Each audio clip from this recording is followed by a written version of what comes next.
Hi, makeup friends, and welcome back to another My Week in Makeup video. If you're new to the channel, this is where I basically chronicle me getting ready for work every day and then sharing that with you. This week, I am focusing primarily on this palette from Hindash. This is the Beautopsy palette. And for day one here, I kind of wanted to show just how versatile the palette is. It's not just an eyeshadow palette. You can use those shades to do your bronzer, contour, blush, all sorts of different application methods there. So you'll see me go through that here. Um, so, this was not a great week, if I'm being honest. But at the time that I'm applying my makeup here, I didn't yet know that it wasn't going to be a great week. So the week prior, I had had a lot of emergency issues. Again, if you're new here, I am a family lawyer by trade. I own my own firm with a partner, so all we do is divorce and separation pretty much all day, every day. We'll do prenups and things of that sort, but separation's kind of our meat and potatoes, if you will. And the week prior to this, I had had an urgent issue where a child had been taken to Australia and had not been returned, so I was dealing with all of that. But this week, things had finally started to calm down. I had taken the Monday off just to basically recuperate. So this is actually Tuesday. I didn't have any appointments going on, and I was just going to use the day to just do some catch-up work and then start getting ahead on some of the other things that I have coming up.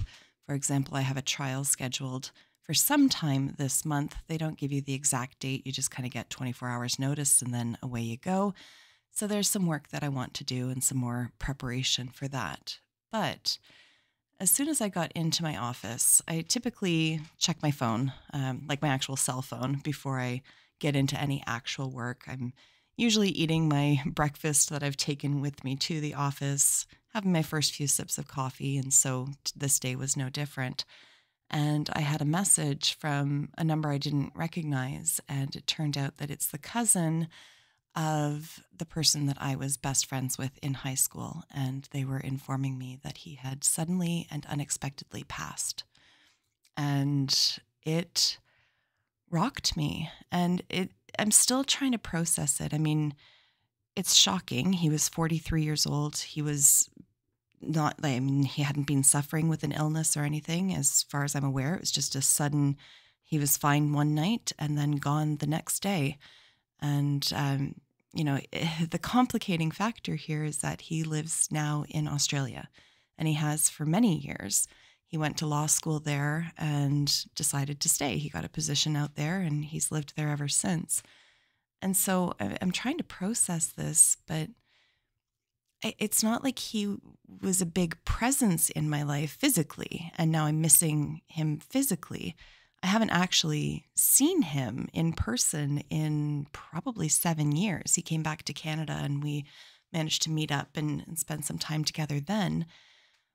But we would message each other, and, every year at Christmas, we would always send each other Christmas Vacation quotes, because longtime favorite movie, and it was something that we used to just drive everybody crazy with back in high school, because we would just basically quote it verbatim throughout the entire movie. And so it's just kind of taken me back to that time of being in high school, being a teenager, and everything that went with that, and the progression of my friendship with him. And I miss him, and now knowing that I'll never even just get to message him again is really hard just to accept and really hard to process, especially when there was no chance to say goodbye. There was no downward spiral, if you will. So that was very, very shocking news to receive. And I ended up leaving the office early that day because I just couldn't concentrate on anything. But I will share one of my absolute favorite memories. And in fact, I think my favorite New Year's Eve ever. And I'm not really a big New Year's Eve person. But my favorite was, must have been 16. And I had spent the New Year's Eve at a friend's house. And my best friend, Erin, was there as well. Don't be confused. My current best friend is named Erin as well, but that's a woman, and this was Aaron, the boy. But at any rate, everybody else had ended up, falling asleep, going off to bed. And he and I were still sitting on the couch and chatting, and we chatted literally all night long. We did not fall asleep at all.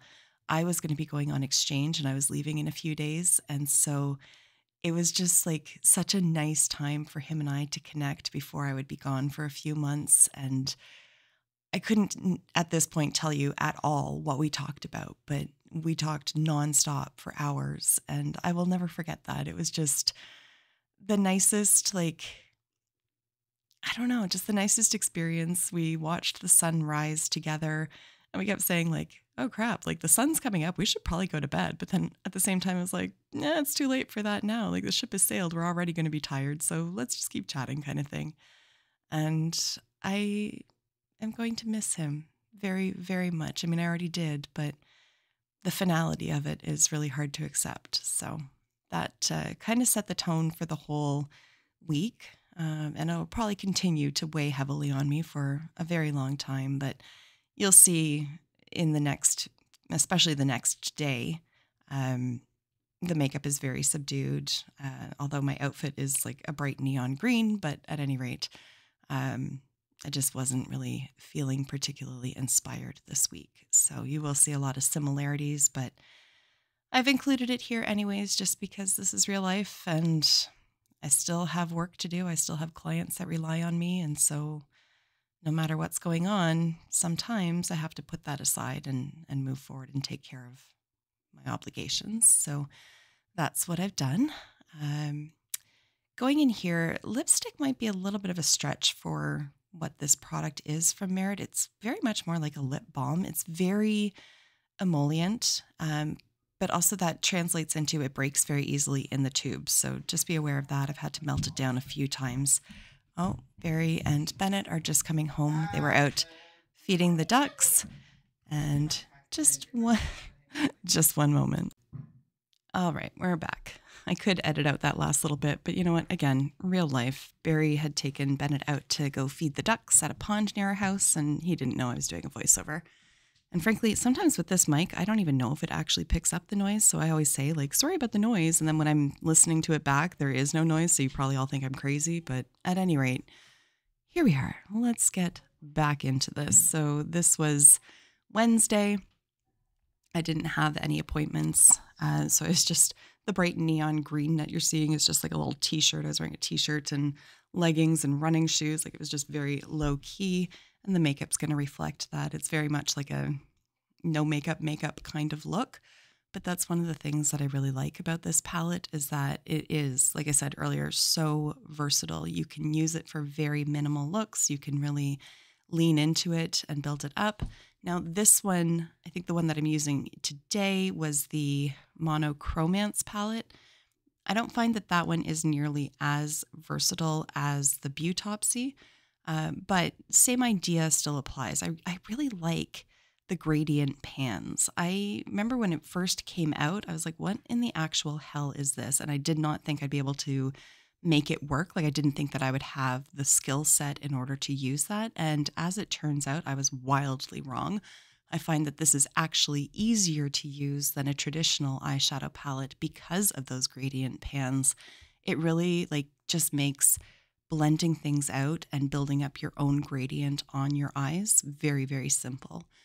The reason why I don't think that the Monochromance palette is as versatile is simply because of the color story that's in there.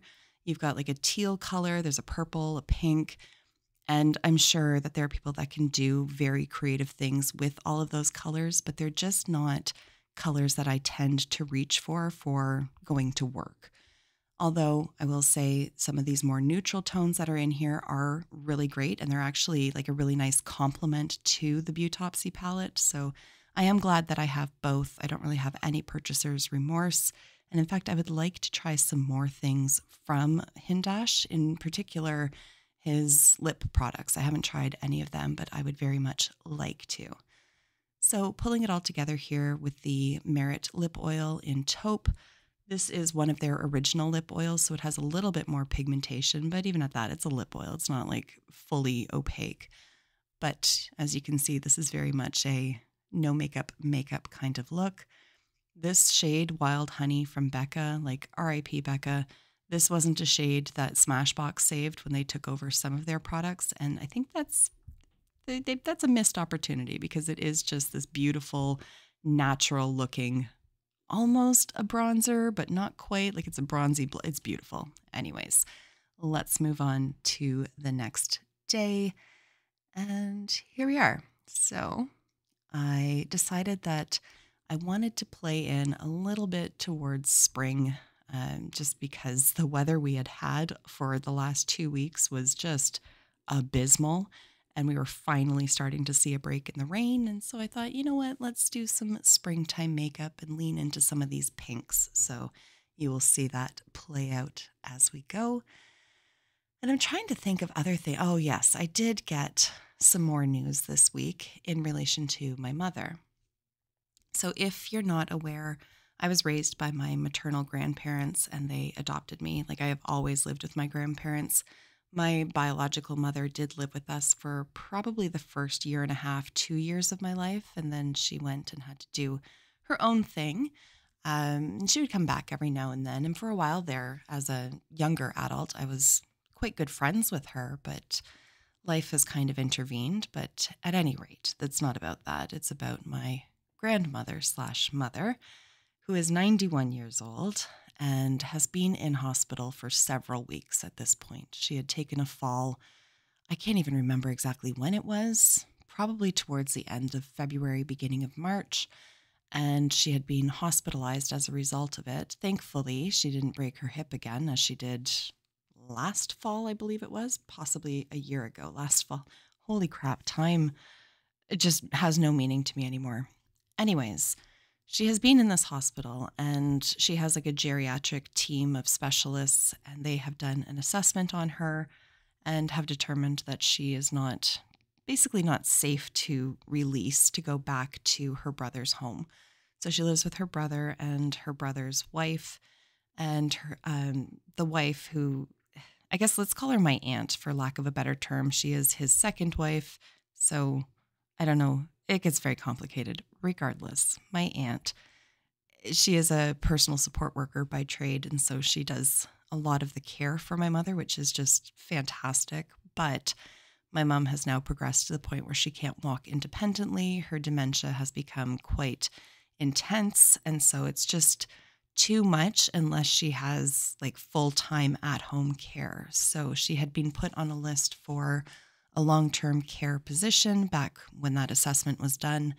And this week I got the call that she has a placement. And thankfully it's only 15 minutes away from where she had been residing. That's still, on a good day with good traffic, about 2.5 hours away from where I live, but not an insurmountable distance. So she will be transferred into long-term care later on this week. And it's going to be a battle. She might be 91 and she might be frail, but my goodness, that woman operates on piss and vinegar. She truly does. It's almost inspiring if it wasn't so frustrating.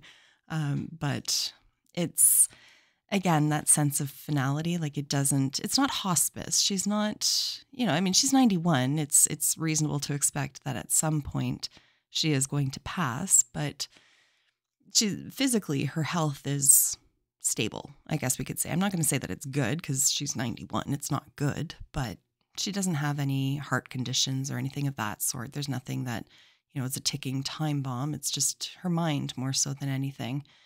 And the one emotion that she has really clung on to, unfortunately, is anger. And so she is quite generous with that emotion. So this is going to be a difficult transition for her.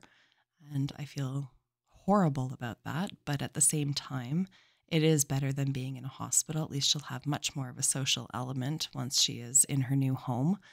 And it'll definitely be safer for her. She'll have full-time care. So I'm hoping that everything goes smoothly. And I'm very incredibly grateful for my aunt who has been helping so much. I don't know how I would do this without her. I really don't. So it has been definitely a challenge, not anything that I would wish upon anybody, but I'm glad that she has a placement coming soon. At any rate, there we go. There's the makeup for this day. The liquid shadow from Hindash. I think he's extended the line now, but this was the original shade and it lasts all day beautifully. I really, really like his products. So now I am preparing for Friday, and I knew that I had a consultation that morning, and I knew that I had a very lengthy in-person meeting scheduled for that afternoon as well. So I also knew that this was the last day of the week, obviously, because Friday, although, spoiler, I did go into the office on Saturday as well, but that's just the life of being self-employed. Anyways, I also wanted to show, again, the versatility of this palette. So as I'm doing my makeup, I knew that I wanted it to be a bit more dramatic than it had been throughout the rest of the week. So you will see that play out here. Nothing too over the top. Again, I knew I had a consultation coming up, an in-person client meeting. But also the nice thing about actual in-person client meetings is that most times I know who the client is. I have worked with them for an extended period of time, and so I don't feel as constrained. Like, again, you start to like learn your clients, so you know who you can joke around with, you know who you can swear with, you know who you can just be you with, basically. And so that is very much this client. So I didn't feel like going a little bit more heavy-handed with the eyeshadow would be questionable. Like, I didn't think that it was going to raise her eyebrows. So I was right on that assumption. And the meeting, I mean, it lasted 2 hours, but it was very productive. And it was a really nice way to end the week, just feeling like I had accomplished something important. Like I said, I did go in again on the Saturday just for a couple of hours. There was just a separation agreement that was weighing on me. I wanted to get it drafted and out because I have court on Monday and I knew I wasn't going to get a chance to do it then. So off I went to the office, did all that, and then had a hair appointment on Saturday. And then Barry and I had a date night. And we have not had a date night in ages. Like ages, months, I think, at this point. Like, it's pretty bad. So we were very excited about that. We decided we were going to go for dinner and then there's a big casino near-ish to us, Casino Rama. And we drove up there, and it's about half an hour to get up there, only to realize that they are still closed. So there had been a cyber attack on a bunch of Ontario casinos, and most of them have reopened at this point, but not that particular one. So we turned around and drove to the casino that is literally 5 minutes away from our house. So it took an hour to get there, but it was nice to just spend the time together. It was a beautiful day on Saturday. The sun was out. Like, it was just, it was annoying, but we couldn't even be mad about it because we got to spend the time together and just chat and sing along to music and enjoy the scenery. And it just kind of added to the whole thing, to be honest. And then what's more, we didn't really like win at the casino, but we walked out with as much as we went in with. And that is always a good day in my books. We had spent, I don't know, like 2 hours there, something like that, just having fun. And when you kind of break even, so much the better. I mean, you pay so much for anything else, so better than losing. Anyways, here we are. This is the end of the week. And I just went in and did, as you can see, a rather smoky eye. Again, I'm just blown away by this palette. Like, look how pigmented just that light shade is. It's impressive, to be honest. And these blend so nicely. I really don't hear people talk about these Hindash palettes all that much, but particularly the Beautopsy palette, I would highly recommend it. Like, highly recommend it if you haven't already picked up what I've been putting down this entire video. I don't want these videos to ever feel like a sales pitch because that's really not where we're coming from. And I have zero horse in the race. Like, Hindash does not know that I'm alive. I do not have a code with them. I do not have an affiliate link. I don't even think his website is affiliate linkable. So I have nothing to gain from that. But when I see a good palette and when I experience a good palette, I'm going to tell you. And the Beautopsy palette is fantastic. Frankly, as are these liners from Makeup Forever. What I really like about them is that they work equally well on your lips as they do on your eyes. Very pigmented, but not drying. They don't drag across the lips or the eyes. I really like them, and they have like a million shades to choose from. So if you had watched my video where I showed you what I purchased in the Sephora sale, I did a try on of all the products that I picked out, including the lip product I'm about to go in with from MAC. And I had said in that video that it would stand to have a liner underneath it. And that's why I use this orange liner here. And it really did help. It just fills in all the little creases and makes sure that everything looks really smooth. Without it, it can look a little streaky. So there we have it. I hope that you guys have a great week ahead. I will see you in my next video. Until then, just be a decent human being. Bye for now.